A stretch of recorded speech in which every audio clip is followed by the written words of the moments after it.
The next use of ICMP I want to talk about is probably the second most common use after a ping, and that's a traceroute. Now, just like ping, traceroute isn't actually an ICMP command. It's a tool that relies upon ICMP to provide the functionality it provides. In this case, that functionality is centered around the ability to find the path to a destination. So you're on a device and you're communicating out to another device that's multiple networks away, whether that's within a large network, a single large network, or across the internet. And there's a path that packet is taking across these routers, across these networks, and you want to know what that is. And there's a few reasons why you might want to know. You might be troubleshooting a place where communication is being dropped. You might be troubleshooting a routing protocol. Maybe you're troubleshooting latency. Whatever the reason, Traceroute and that capability, that tool is going to allow you to find the path to that destination. So here, I want to kind of go through that. I'll show you the concept, how it conceptually works, and then we'll look at some packets. For this concept, let's assume we have system A and we want to communicate to something out across the internet. You don't see system B on the screen here, where it's probably 7 or 8 router hops away, but I just really need to show the first few hops to really explain the concept of what's going on here. Now, in this case, system A is communicating to system B out on the internet. There are several routers in between us. Now, to do that, we're going to rely upon an ICMP type 8 code 0 packet. And if you just watched our discussion of pings and echo requests, you know that type 8 code 0 is actually an echo request. ICMP relies upon IP, of course, to transfer its data around. So IP is involved in the packet as well as one of the headers that are present. So of interest here is you'll notice that the IPTTL value is set to 1. What do we know about the IPTTL value? Well, from that discussion earlier in this module, we know that the TTL value is decremented by 1 every time it crosses a router. Whenever it gets decremented to 0, that's when the packet becomes terminal. The packet can no longer be forwarded on, and generally an ICMP response is sent back saying that the packet expired in transit. So when you see that there's a ICMP type 8 code 0 packet with an IPTTL1 of being sent, you know that it's not going to make it past the first router. It's going to get to router A and get dropped, and that's exactly what's happening here. But in this case, it's intentional. It's not a problem state. It's what we want to happen. In this case, router A will get that packet.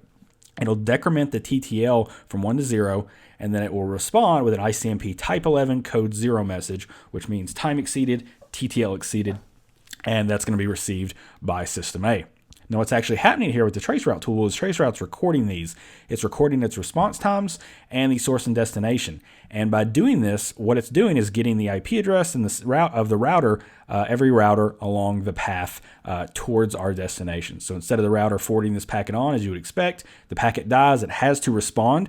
That response comes from the router itself in this case. So we get the response back, and we can then log that step of the transit. So what happens next? Well, same thing, but in this case, a packet is sent, another ICMP type 8 code 0 with a TTL of 2. We've added 1 to it. What's this mean? It means the packet is actually going to successfully traverse router A, because router A is going to decrement the TTL from 2 to 1, and then it's going to get to router B. Router B will decrement the TTL that is now 1 to 0, and it's going to respond with the type 11 code 0 message. Meanwhile, system A notes this IP address. It notes the address of router B, and it increments again. IPTTL 3. This gets us through router A, through router B, and to router C. When the packet gets to router C, that's when the TTL has been decremented twice already. It's going to be decremented a third time to 0, and we have another ICMP type 11 code 0 sent. So you see what's going on here? We're starting with a TTL of 1 to get us to the first router hop. And then every time we get a response back, we're generating another packet with a higher TTL by 1 to go the next step. This ensures we consistently get responses back from router A, B, C, D, E, F, all the way along the path, so we can note what that path actually is. By the time we get to the system B, the target or destination system we're communicating with, we may have gone through 13, 14, 15 hops. That's fine. We'll have a list of 13 or 14 or 15 intermediate hosts along the path to our destination, and that's really the goal. So this is exactly how we're mapping the networks being traversed to get from system A to system B. Now, keep in mind, a lot of the other things we talked about apply regarding routers that maybe are hostile towards ICMP. If a router is dropping ICMP data, you'll probably never get the response back, so you won't see those hops. You'll have gaps in your path. and that's something that you just have to deal with and understand that does happen from time to time based upon the actions of some routers and some firewalls. But nonetheless, this is the mapping process of ICMP when using Traceroute, which relies on both ICMP and IP features in this case. So with that said, that's the concept, that's the theory. Let's look at the packets.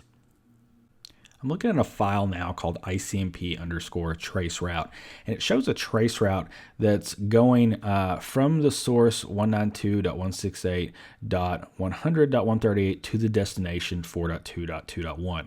So what we're saying is we want to trace the path between these two hosts. So let's look at, in practice, the concept we just talked about in theory. Now in this case, we can see on the right with our info column, we have the things we expect. We see echo ping requests, and we see time to live exceeded messages. And we see a lot of those. Now, if you're not expecting this or it's not a trace route, this might look odd to you. But since we know this is a trace route, this is what we would expect here. So let's actually look at some of the packet details. First of all, if I expand the ICMP section, you'll see that we have a ping. So type 8, code 0, what we would expect to see here. You notice the padding is a little different in this case. It's not the normal A, B, C, D, E, F, so that's something that's notable, but still it's just another ping request, just like we looked at when we looked at echo requests and replies earlier. Now, see here that the IP value is highlighted blue. If I expand that, we'll see the time to live is 1. So this is the first step of our trace route. So as we would expect, the time to live is 1, and that's going to be dropped by the first router. And you know what? Let's go ahead and make this a little easier on ourselves. I'm going to right-click this and hit Apply as Column. So we can actually track the TTL values that are being sent in this case. So I'll go ahead and close that so we can see those in the packet list window instead of having to have it expanded. Now notice here Wireshark tells us that we have no response seen for this ping, this echo request packet. So no echo reply is seen because the packet never gets to its destination. So again, this might be a problem if we're expecting to directly get a response, but we're not, because this is the TTL was set to 1, and we know that's the destination is more than 1 hop away in this case. So if I go back to my packet list, you'll see we have a few packets where the TTL is 1. And that's because Traceroute, at least from the Windows host we sent it from in this case, actually will send 3 pings with a TTL of 1. Then when it increments the TTL to 2, it'll send 3 there as well. And it's doing that to measure the latency at different intervals. So we'll see those come in 3s. It's not individuals. That's why you see 3 instances of 1 here. So that said, let's look at the response we got back. In this case, I'll go ahead and collapse the IP header and just look at the ICMP header. And this is the field we talked about earlier, the reply, type 11 code 0, which means time to live exceeded, TTL exceeded in transit. And that's the response, in this case, from the router. Notice that the response comes from 192.168.100.1. So that's the router's address. That's the first step along the path. That's what the system would be showing to you as you were doing this exercise live, which is something I'm going to have you do in the lab here in just a moment. So we see that value. Of course, the contents of the ICMP packet are variable based upon the type and code. In this case, we see what some would call a two-headed packet. So we have ICMP message here, and down here you see IPv4 and ICMP again. Well, why do we have those if we already have them?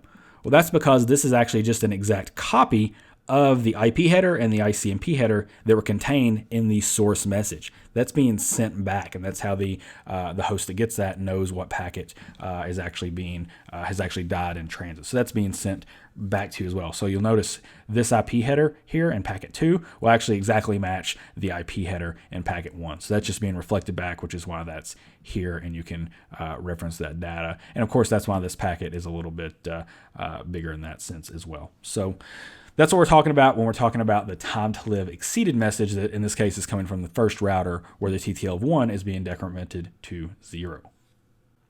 Now take note here, if we look back at our time to live column, you'll notice this packet actually has 2 TTL values, 255, 1.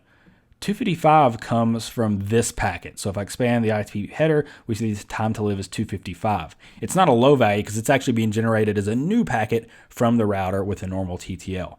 The 1 comes from this header. So that's the original header, again, that's being reflected back. It's being sent back from the router in this case, and it has a TTL value of 1. So that's why in this case we see 255,1 instead of just a single value. And you'll notice that's consistent as we go along here.